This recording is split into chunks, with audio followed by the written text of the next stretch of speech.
Asante sana. Zahra, karibu katika studio za Umoja wa Mataifa hapa New York. Asante sana. Na furaha sana kuwa hapa. Bila shaka. Sio mara yako ya kwanza kushiriki. Mwaka jana tulivyozungumza ulikuwa umesema kwamba kuna vitu vingi ambavyo umejifunza kwenye huo mkutano wa 69 wakati ule, na ungependa kurudi nyumbani Tanzania kuvitumia ili kuchangia kwenye miradi ambayo mnaifanya. Ni vitu gani ambavyo ulijifunza mwaka jana na vimekusaidia katika mwaka mzima mpaka kuja kushiriki mwaka huu? Of course nilijifunza vitu vingi, lakini key takeaway kama nilivyosema mwaka jana ilikuwa mimi lengo langu kubwa lilikuwa kuongeza sauti za wasichana vijana kwenye mikutano kama hii ambayo imekuwa hata mimi kabla ya kuanza kushiriki ilikuwa ni ndoto ya mbali sana, ni kubwa kwamba lini siku nitaingia UN kwenye mijadala aina hiyo, lakini je, naweza kuchangia? Ni mikubwa kiasi gani?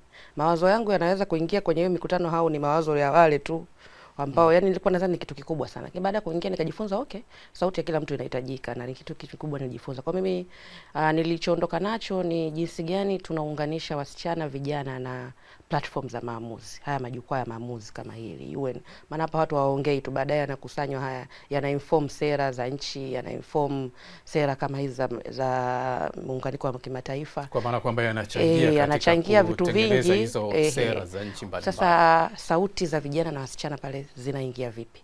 Kwa hiyo nilivyotoka kweli nilirudi nyumbani na kuhakikisha tunatengeneza majukwaa hayo kwenye local level. Kama ikao tunao majukwaa kama ya sheria, baraza la vijana na sheria. Kwa hiyo mle tunahakikisha tuna unpack, kwa sababu kama kuna tatizo tuliliona, is one thing kijana kuja kuchangia, is another hata kuijua hiyo sheria ipo.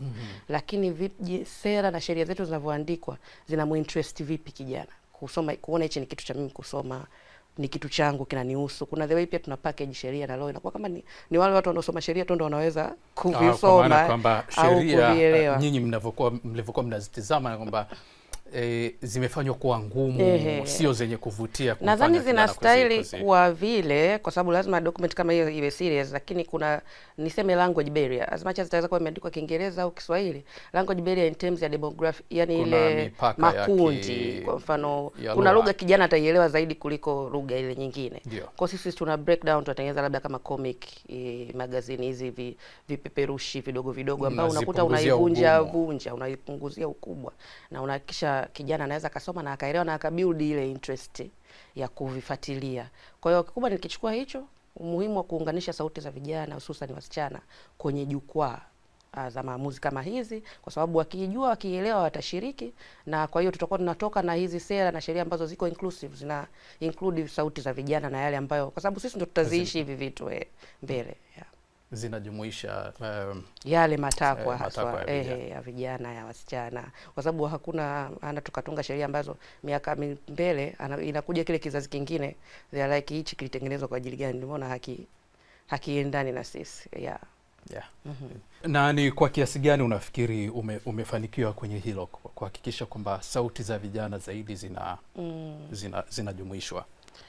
Nadhani kwa level yetu kama shirika, lakini pia at individual level kama binafsi, nadhani nimejitahidi kwa sababu kwa mfano shirika limeanzisha majukwaa linawafikia vijana zaidi, hata locally sisi tuko Mara, tuko Pwani, tuko Dar es Salaam, na ukiangalia namba za vijana ambao tunawafikia kila mwaka wanufaika wanakuwa wengi. Kwa hiyo tunaamini kila siku zile namba tunavyoziongeza, na tunatumia mbinu mbalimbali kama pia media, vyombo vya habari. Tulikuja kuona ni mkakati mzuri sana wa kufikia kwa haraka watu wengi, kwa sababu inawezekana nikawa na rasilimali za kuwa sehemu moja, lakini ile taarifa ikitoka pale ikaenda kupitia vyombo vya habari, ikaenda kupitia mitandao, ina maana itawafikia na wengine ambao hawapo kwenye location ile.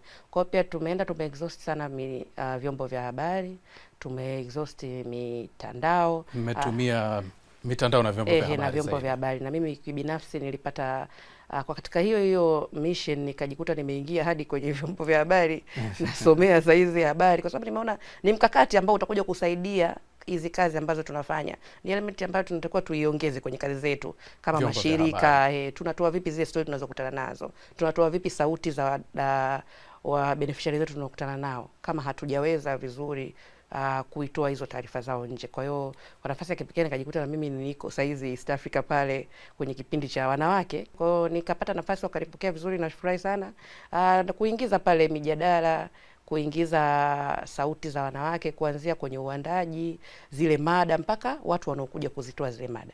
Kwa hiyo mwaka mzima ninakuwa naona zile hii taarifa imetoka. Ukiangalia pia kwenye hizo namba ambayo kipindi kinafanya, East Africa inafanya, unaona mimi pia kwenye lengo yangu binafsi naanza kuona hii ina maana hapa nimefikia milioni hapa, milioni 2 kwa huu ujumbe ambao nilikuwa nahitaji ufike.